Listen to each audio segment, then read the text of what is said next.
పసుపు ఈ రెండు వేసుకొని బాగా కలిపి కడిగేసుకుందాం. ఈ విధంగా బాగా ఆ ఉప్పు అంతా కరిగిపోయేదాకా చక్కగా అలా కలిపేసుకొని ముక్కలకి కడిగేసుకుందాం.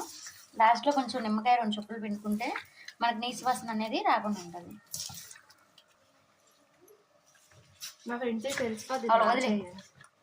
వదిలేసింది శుభ్రంగా కడిగేసి ఈ విధంగా ఇక్కడ పక్కన పెట్టుకున్నాను. మేము కేజీ తెచ్చుకున్నాం. ఒక హాఫ్ వచ్చేసి ఫ్రై చేసుకున్నాం, ఒక హాఫ్ వచ్చేసి కర్రీ కింద పక్కన తీసుకున్నాం. ఇప్పుడు దీనిలో కావాల్సినవి చూద్దాం. ఇదిగోండి ఫ్రెండ్స్, నేను ఈ 2 తీసుకున్నాను ఫ్రైలోకి అలాగే కర్రీలోకి.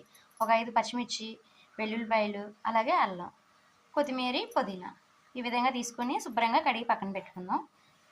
ఇదిగోండి ఫ్రెండ్స్, ముందుగా మేము ఫ్రై చేసుకుంటున్నాం. ఫ్రై కోసం అనేసి ముందుగా మూకుడు పెట్టుకొని దానిలో ఒక 3 స్పూన్స్ ఆయిల్ వేస్తున్నాను.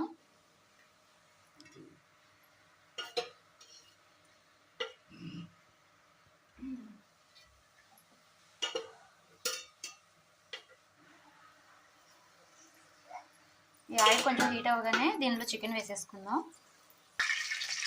ఇదిగోండి ఈ విధంగా నూనె కాగిపోయింది. ఇప్పుడు మనం చికెన్ వేసుకుందాం. ఫ్రై కోసం చేస్తున్నాం. ఇది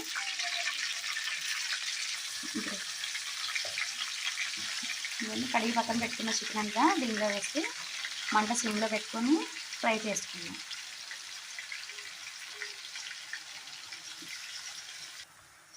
ఇదిగోండి చికెన్లో వాటర్ అంతా ఈ విధంగా బయటకు వచ్చి చక్కగా కుక్ అయిపోతుంది.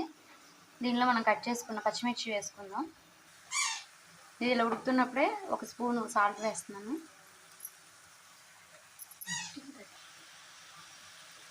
అలాగే ఒక 1/2 స్పూను పసుపు వేసి కలుపుకొని మంట హై ఫ్లేమ్లో పెట్టుకొని ఇలా ఫ్రై చేసుకుంటే నీట్గా వస్తుంది. చక్కగా దీనిలో వాటర్ అంతా ఇంకిపోయి డ్రై అవుతుంది. ఇప్పుడు మనం అల్లం చిన్నపాయ పేస్ట్ సిద్ధం చేసుకుందాం. ఈ విధంగా కుక్ అయిన దానిలో ముందుగా కట్ చేసి పక్కన పెట్టుకున్న ఒక ఉల్లిపాయ సన్నగా కట్ చేసి పక్కన పెట్టుకున్నాం. ఉల్లిపాయ కొంచెం మగ్గాక దీనిలో 2 స్పూన్లు అల్లం వెల్లుల్లిపాయ పేస్ట్ వేస్తున్నాం ఫ్రెండ్స్. అల్లం వెల్లుల్లిపాయ పేస్ట్ వేసుకొని చక్కగా కలుపుకున్నాం.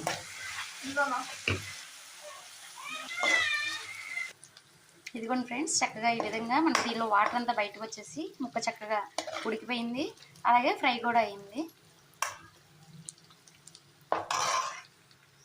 ఇదిగోండి ఫ్రెండ్స్, చక్కగా ఈ విధంగా ఫ్రై అయిపోయింది. ఈ విధంగా ఫ్రై అయ్యాక దీనిలోకి ఒక స్పూన్ కారం వేస్తున్నాను.